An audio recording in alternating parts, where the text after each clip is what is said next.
Damai sejahtera Tuhan Allah Bapa di surga yang melampaui segala akal, Dialah kiranya yang menyertai hati dan pikiran saudara-saudara di dalam nama Tuhan kita Yesus Kristus. Amin. Marilah kita untuk mendengarkan firman Tuhan pada ibadah kita sore hari ini, di minggu ini, pada minggu jubilate, sebagaimana yang tertulis di dalam Kisah Para Rasul pasal yang ke-9, yang dimulai dengan ayat 36 hingga pada ayat 43. Demikianlah firman Tuhan, kami bacakan, baiklah kita mengikutinya di dalam hati kita masing-masing. Di Yope ada seorang murid perempuan bernama Tabita, dalam bahasa Yunani Dorcas. Perempuan itu banyak sekali berbuat baik dan memberi sedekah. Tetapi pada waktu itu ia sakit lalu meninggal. Dan setelah dimandikan, mayatnya dibaringkan di ruang atas. Lida dekat dengan Yope. Ketika murid-murid mendengar bahwa Petrus ada di Lida, mereka menyuruh 2 orang kepadanya dengan permintaan, segeralah datang ke tempat kami. Maka berkemaslah Petrus dan berangkat bersama-sama dengan mereka. Setelah sampai di sana, ia dibawa ke ruang atas dan semua janda datang berdiri dekatnya. Dan sambil menangis, mereka menunjukkan kepadanya semua baju dan pakaian yang dibuat Dorcas waktu ia masih hidup. Dorcas atau Tabita. Tetapi Petrus menyuruh mereka semua keluar, lalu ia berlutut dan berdoa. Kemudian ia berpaling ke mayat itu dan berkata, "Tabita, bangkitlah." Lalu Tabita membuka matanya dan ketika melihat Petrus, ia bangun lalu duduk. Petrus memegang tangannya dan membantu dia berdiri. Kemudian ia memanggil orang-orang kudus beserta janda-janda, lalu menunjukkan kepada mereka bahwa perempuan itu hidup. Peristiwa itu tersiar di seluruh Yope dan banyak orang menjadi percaya kepada Tuhan. Kemudian daripada itu, Petrus tinggal beberapa hari di Yope, di rumah seorang yang bernama Simon, seorang penyamak kulit. Demikian firman Tuhan. Saudara-saudaraku, Bapak dan Ibu-ibu yang kami kasihi, terutama yang dikasihi oleh Tuhan kita, Yesus Kristus. Sebelum nats firman Tuhan yang baru saja kita baca atau kita dengar tadi,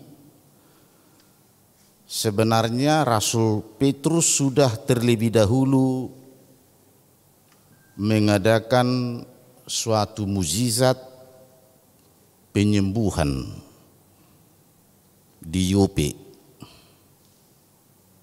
kota di Tel Aviv sekarang, yaitu terhadap seorang yang bernama Eneas yang sudah lumpuh selama 8 tahun. Dia hanya berbaring di tempat tidurnya selama 8 tahun karena sebuah penyakit yang dideritanya, yaitu sakit lumpuh. Petrus di sana hanya mengatakan kepadanya, Eneas, Yesus Kristus menyembuhkan engkau. Bangunlah dan bereskanlah tempat tidurmu. Dan ketika itu Eneas bangun, sembuh dari penyakitnya.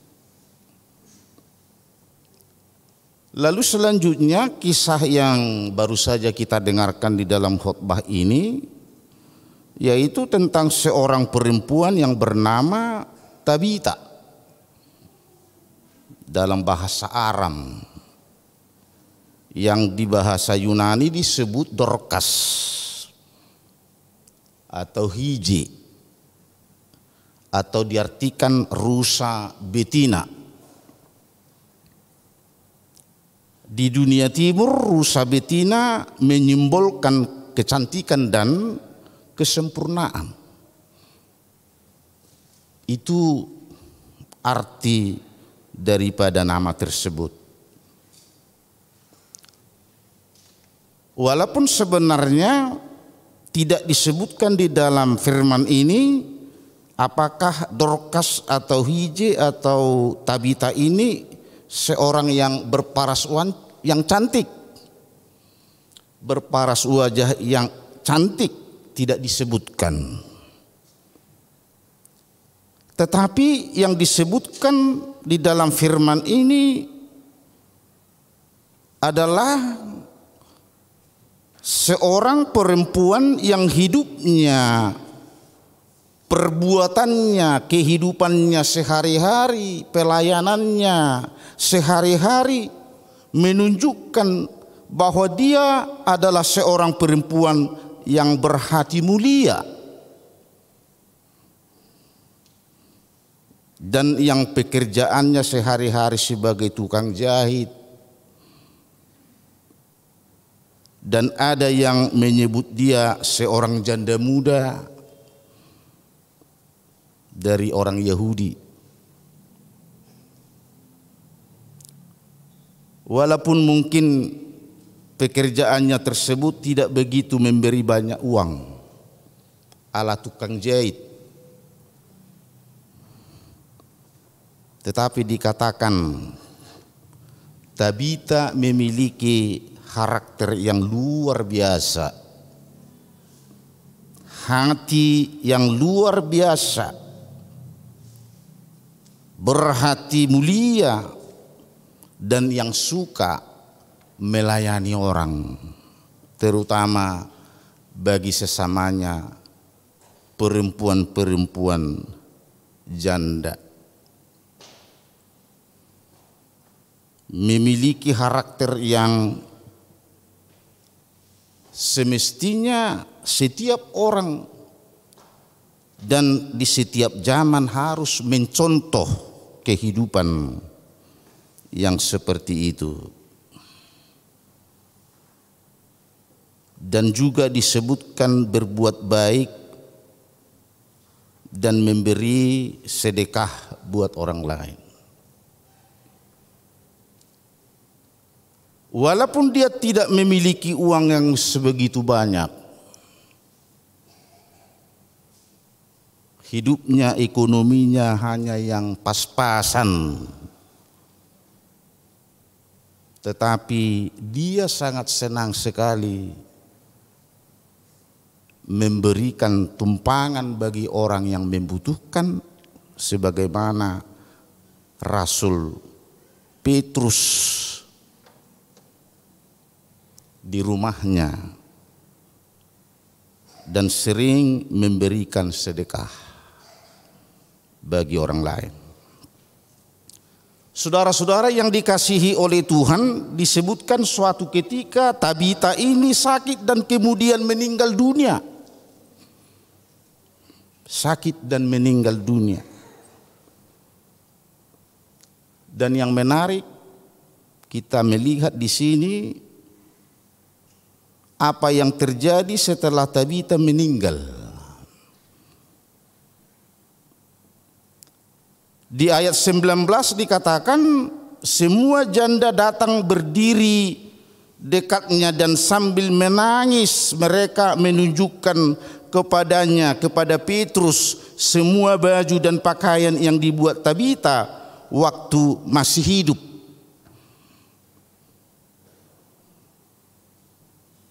Mereka ini tidak ada hubungan darah atau marga. Hanya hubungan rohani. Dan memang itulah yang sangat penting sebenarnya di dalam kehidupan setiap orang percaya. Bukan karena marga kita sehingga kita loyal kepadanya, atau hormat kepadanya, atau sayang kepadanya. Yang walaupun itu sangat mendukung kita sebagai orang Batak, Kristen. Kalau ada satu marga dengan kita, terus kita merasa dekat. Atau hubungan darah, tulang, amang buru, pariban. Memang itu tidak bisa dipungkiri, sesuatu yang kita harus syukuri kepada Tuhan. Kalau Tuhan memberi kita sebagai ciptaannya orang-orang Batak. Tetapi yang mau diinginkan lebih dari itu sesuai dengan firman Tuhan adalah hubungan kerohanian kita. Hubungan rohani. Itu sangat luar biasa, memberikan sukacita bagi kita sebagai persekutuan di tengah-tengah kumpulan, di tengah-tengah gereja, apabila tertanam pemahaman hubungan rohani yang sangat dekat oleh karena kita satu atau dipersatukan di dalam Kristus. Itu sebabnya ada murid pernah menjumpai Yesus dan berkata, "Ya Guru, Tuhan, siapakah saudaramu?" Kata murid itu kepada Yesus. Lalu Yesus berkata, "Saudaraku adalah setiap orang yang percaya. Setiap orang yang mengasihi Tuhan, setiap orang yang selalu rindu dan bekerja keras demi Tuhan, itulah saudaraku." Dia tidak menyebutkan hubungan darah, tetapi hubungan rohani yang walaupun kita beda bapak, beda ibu, beda kampung atau beda marga, beda pendidikan, beda status sosial, tetapi kita sungguh bersuka cita apabila kita satu di dalam Kristus. Sebenarnya inilah panggilan jubilate. Sungguh-sungguh orang yang berjubilate apabila seseorang itu hidup di dalam Kristus, melakukan firman Kristus, dan itulah yang bersorak-sorai kepada Allah, yang memuliakan Tuhan, puji-pujiannya, kehidupannya dipersembahkan oleh Tuhan. kepada Tuhan dan selalu berusaha supaya semakin hari banyak orang yang mengenal Kristus. Itulah jubilate. Kalau hanya kita saja yang senang hidup ini tanpa memberikan makna hidup kita kepada orang lain, tentunya itu belum jubilate. Tetapi apabila nama minggu kita ini minggu jubilate, sejauh mana kita bermanfaat bagi orang lain? Sejauh mana kehidupan kita berguna bagi sesama kita?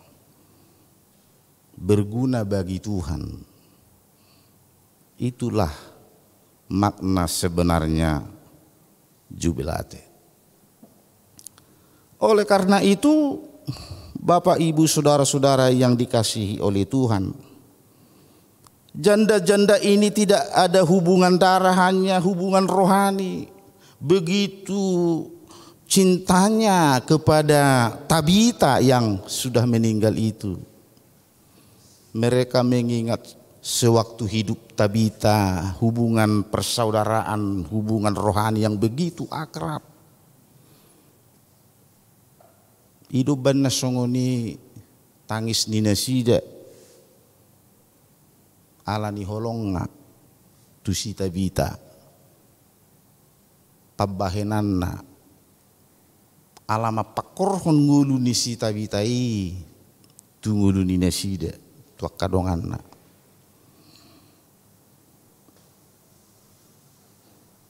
Tetapi semua hal baik yang dilakukan Tabita kepada mereka selama ini menuai hasil, bukan dengan upah, bukan dengan piala, tetapi dengan tangisan, tangis di bagasan Kristus, manangisi si Tabita, sarupa doi merindukan Tuhan hadir di dalam kehidupan mereka. Mati atau hidup, aku bersama dengan Kristus. Harus tangis yang demikian yang Tuhan kehendaki. Dak tangis nasumar pakirimon. Ada orang nangis buhi siapinan. Sikit-sikit nangis, tidak seberapa permasalahannya atau masalah yang dia hadapi. Dia nangis, mudah nangis. Tapi nangis di sini adalah nangis yang sungguh-sungguh merindukan Tuhan, selalu terlibat di dalam kehidupannya. Dia tidak pernah melupakan Tuhan sedetik pun, kapanpun dan dimanapun dia berada. Saudara-saudaraku yang dikasihi oleh Tuhan, kita yang bersekutu pada hari Minggu ini, selanjutnya kita memperhatikan di dalam firman ini, para janda itu tidak terlarut hanya menangisi jenazah Tabita. Walaupun sebesar cintanya, kasihnya kepada Tabita, tetapi mereka mendengar bahwa Petrus ada di Yope, hamba Tuhan ada di Yope, hamba Tuhan Petrus ada di daerah mereka, di dalam memberitakan firman Tuhan. Karena mereka percaya dengan kuasa yang Tuhan berikan kepadanya akan menyembuhkan Eneas dari penyakitnya. Mereka juga percaya Tuhan akan sanggup menghidupkan Tabita walaupun Tabita sudah meninggal dunia. Inilah kepercayaan mereka. Itu sebabnya di tengah-tengah mereka ada yang menyuruh 2 orang untuk meminta kepada Petrus untuk segera datang untuk melihat keadaan itu. Keadaan yang memilukan itu. Dan ternyata Petrus pun langsung bersedia untuk datang. Dan marpaite, tidak menunggu-nunggu mengulur-ulur waktu, tetapi dia respect, tetapi dia segera menuruti perintah itu. Sebab Petrus yakin bahwa perintah itu sungguh-sungguh mulia di mata Tuhan. Dan setelah Petrus tiba di tempat itu, Petrus menyuruh semua orang yang berduka itu meninggalkan ruangan jenazah. Ada maksud tersendiri mengapa mereka disuruh untuk di luar. Supaya perbuatan Petrus itu bukan perbuatan atas dirinya. Supaya mujizat yang hendak ia lakukan itu adalah benar-benar adalah mujizat dari Tuhan. Bukan karena kehebatannya sehingga Tabita dapat hidup kembali. Dan itu tidak perlu disampaikan kepada banyak orang soal hidupnya si Tabita. Karena ada mujizat yang paling besar lagi selain itu. Kesembuhan jasmani. Kesembuhan jasmani dari segala penyakit. Bahkan bangkitnya Lazarus dari kubur. Hidupnya Tabita dari kematiannya. Dan yang lain yang banyak kita melihat di dalam peristiwa sejarah Alkitab. Itu tidak seberapa dibandingkan dengan peristiwa kematian Yesus Kristus di kayu salib demi menebus kita dari dosa. Karena kita sudah punya utang yang banyak. Memang sangat susah kalau marutang-utang kita. Sangat susah ada saudara parutang-utang, minjam uang, ku kasih besok. Tahu-tahu besoknya enggak kelihatan wajahnya. Minggu depannya pun enggak kelihatan wajahnya. Bulan depannya juga enggak kelihatan wajahnya. Parutang-utang, perjanji kuling, parutang busuk. Tuhan tidak menghendaki kita seperti itu. Karena telah terbebani banyaknya hutang dosa kita itu. Tidak bisa kita lunasi lagi itu. Sehebat apapun kita, tidak akan bisa melunasi dosa itu.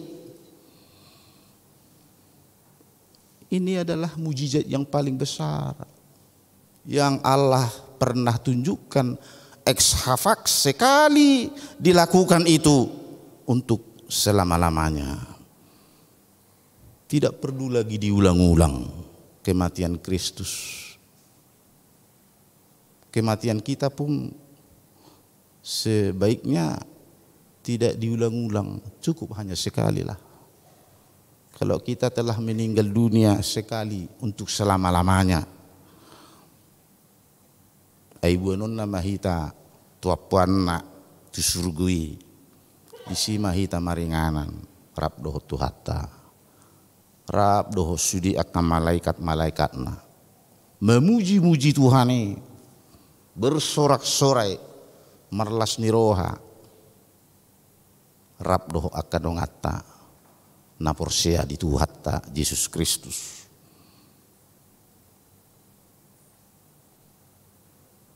Setelah Petrus tiba di tempat, Petrus menyuruh semua orang yang berduka itu meninggalkan ruangan jenazah. Mengapa itu terjadi? Karena Petrus tidak ingin memamer-mamerkan kuasa Tuhan. Dak pola perlu bawa-bawa ni gabi mergijang ni roha. Itu sebabnya para hamba-hamba Tuhan HKBP harus marserep niroha. Tidak bisa memaksakan mendoakan orang yang sakit supaya segera sembuh.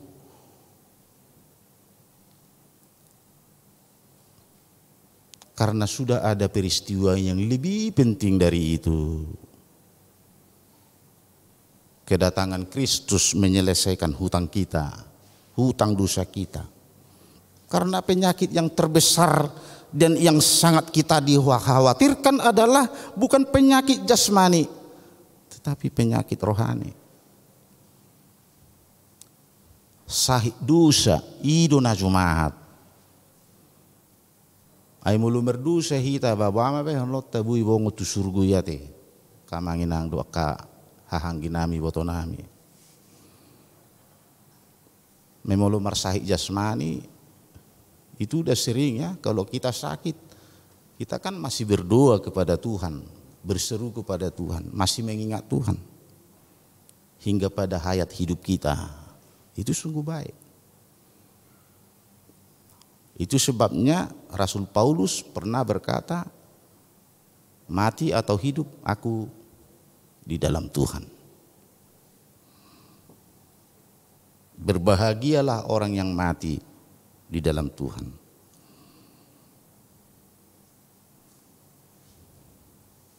Petrus hanya berkata, Tabita bangkitlah. Hanya ucapan yang sesingkat itu. Mengapa itu bisa terjadi? Tabita bangkitlah, lalu Tabita bangkit, hidup. Karena kuasa Tuhan.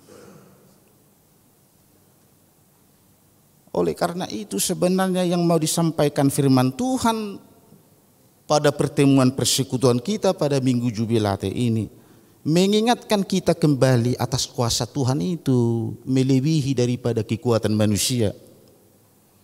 Ini harus kita yakini, seyakin-yakinnya. Sebab seberat apapun tantangan hidup kita, kita harus lebih yakin bahwa kuasa Tuhan itu ajaib, luar biasa. Ini sebenarnya yang semestinya mengingatkan kita kembali. Sebab mungkin sudah banyak orang atau mungkin di antara umat Kristen tidak lagi melihat dan tidak lagi merasakan begitu ajaibnya kuasa Tuhan ini sehingga susah bertobat dan menemu berohana. Ala saya dihilala, ay dia may guguni Tuhan saya narohana. Ala ni guguk kudo kalau sukses aku karena itu karena usahaku. Anak-anakku sukses karena kepandaianku sebagai orang tua, karena kekuatanku. Itulah yang salah. Tetapi apabila itu semuanya Tuhan berikan kepada kita, harus kita menyaksikan itu bahwa itu semuanya oleh karena Tuhan. Oleh karena kuasa Tuhan, oleh karena kemurahan Tuhan, oleh karena kebaikan Tuhan. Sungguh baik Engkau Tuhan di dalam hidup kami.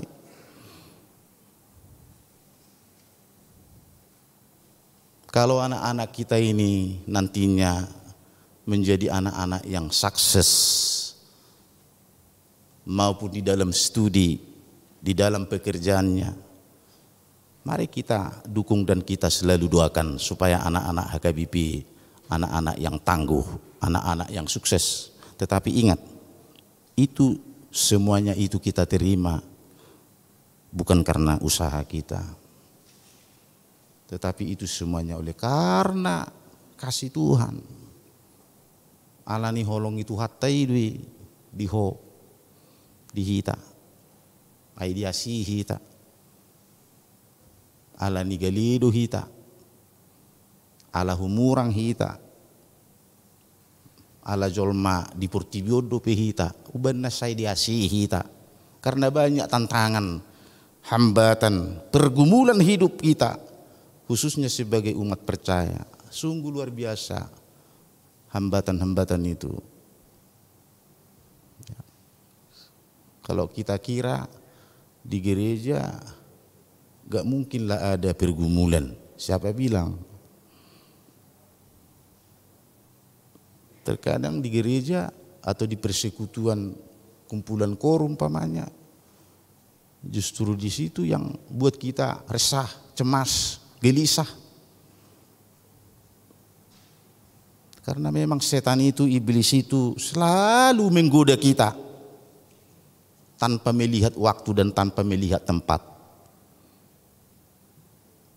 Oleh karena itulah melalui firman Tuhan yang Allah sediakan bagi kita pada saat sore ini, mengingatkan kita kembali serta menyadarkan kita kuasa Tuhan itu melebihi daripada kuasa dunia ini. Ini harus dapat kita rasakan. Jangan pernah kita lupakan kuasa Tuhan itu luar biasa dalam hidup kita. Kalau kita membayangkan betapa hebatnya, membuat hati kita gundah, resah, cemas, khawatir oleh karena COVID-19, kita masih bisa hidup hingga pada saat ini. Ini harus kita ingat, itu bukan karena kekuatan kita, tetapi oleh karena Tuhan yang selalu mengasihi kita, memperhatikan kita, supaya kita masih bisa hidup dan masih bisa kita melihat kuasa Tuhan itu lebih besar lagi, sehingga kita dapat menyaksikan kuasa Tuhan itu bukan hanya saja kita rasakan demi kepentingan kita, tetapi demi kepentingan orang juga. Kalau dikatakan di dalam firman ini tadi di dalam ayat yang terakhir, yaitu ayat 42, peristiwa itu tersiar di seluruh Yope dan banyak orang menjadi percaya kepada Tuhan. Kalau kita telah dipergunakan oleh Tuhan sebagai anak-anaknya untuk menjadi kesaksian yang hidup, syukurilah itu. Apabila kita masing-masing dapat memberikan sukacita bagi orang lain, sehingga orang lain menjadi percaya bahwa hanya satu-satunya Tuhan Yesuslah Tuhan dan Juru Selamat. Nah, itulah dampak daripada mujizat kuasa Tuhan yang ada pada kita. Yang Tuhan inginkan buat kita, kesembuhan kita sendiri dan kesembuhan saudara-saudara kita. Di dalam warta gereja, baik setiap minggu selalu ada yang sakit. Saya dong kadongat tanah marsahid. Mungkin bergiliran ya Bapak Ibu-ibu. Mungkin kita minggu ini atau minggu depan atau bulan depan. Selalu ada yang bersedih. Tetapi walaupun selalu ada yang bersedih, walaupun selalu ada yang sakit, marilah kita selalu berdoa. Mendoakan mereka, saling berdoalah antara sesama kita sebagai umat Kristen, umat percaya, supaya itulah kehendak Tuhan. Mendoakan sesama kita, memberikan pertolongan kepada sesama kita atas kuasa Tuhan. Itulah yang difirmankan oleh Tuhan kita Yesus Kristus, yang disampaikannya kepada kita hari ini dan untuk hari-hari yang akan datang. Amin. Kita berdoa. Terima kasih Tuhan atas firman-Mu yang sudah menyapa kami pada ibadah kami sore ini, di mana kami disadarkan kembali atas kuasa Tuhanlah kami boleh hidup hingga pada saat ini. Ketika kami jatuh sakit, Engkau selalu memberikan kami kesembuhan. Di dalam keadaan ketika kami lemah, Tuhan kuatkan. Ketika kami menghadapi kesusahan, penderitaan, Tuhan selalu menopang dan menghibur kami. Karena ada Engkau Tuhan di dalam roh-Mu yang selalu berkarya untuk menghidupi kami kembali, menghidupi semangat kami, menghidupi kinerja kami, menghidupi waktu kami sehingga kami dapat memakai waktu kami dengan sebaik-baiknya di dalam kehidupan kami. Apapun pekerjaan kami yang Tuhan kehendaki, biarlah itu Tuhan terpatri di dalam hati sanubari kami, sehingga hanya boleh kami lakukan semuanya itu karena kuasa ajaib Tuhan di dalam hidup kami. Berkatilah Tuhan firman-Mu dan persekutuan kami, lagu pujian yang kami persembahkan saat ini. Berkatilah umat-Mu ini ketika kami nantinya pulang ke rumah kami masing-masing, sehingga kami jauh dari segala mara bahaya. Sembuhkan Tuhan orang-orang yang sakit, saudara-saudara kami, anak-anak jemaat maupun orang tua kami, dimanapun mereka berbaring, di rumah sakit ataupun di rumah masing-masing. Kami yakin dan percaya sebagaimana Tuhan telah menyembuhkan melalui hamba-Mu seorang yang berpenyakit lumpuh di Yope, Eneas, dan Tabita, Dorcas yang telah meninggal dunia. Engkau memberikan kepada mereka kuasa-Mu yang luar biasa, menyembuhkan Eneas dan menghidupkan Tabita. Untuk kami juga di saat ini dan untuk hari-hari yang akan datang, kuasa-Mu dan kasih sayang-Mu selalu ada pada kami. Inilah Tuhan seruan firman-Mu untuk meyakinkan kami di dalam perjalanan hidup kami untuk hari-hari yang akan datang, bahwa Tuhan, oleh karena kuasa-Mu kami dapat berjalan dan bekerja di dalam kehendak Tuhan. Ya Tuhan kami yang di sorga, ibadah kami sejak ibadah sekolah minggu tadi pagi, ibadah siang dan sore ini kami serahkan Tuhan. Engkaulah yang memberkati ibadah kami. Kami berdoa di dalam nama anak-Mu, Tuhan kami Yesus Kristus, Tuhan dan Juru Selamat kami. Amin.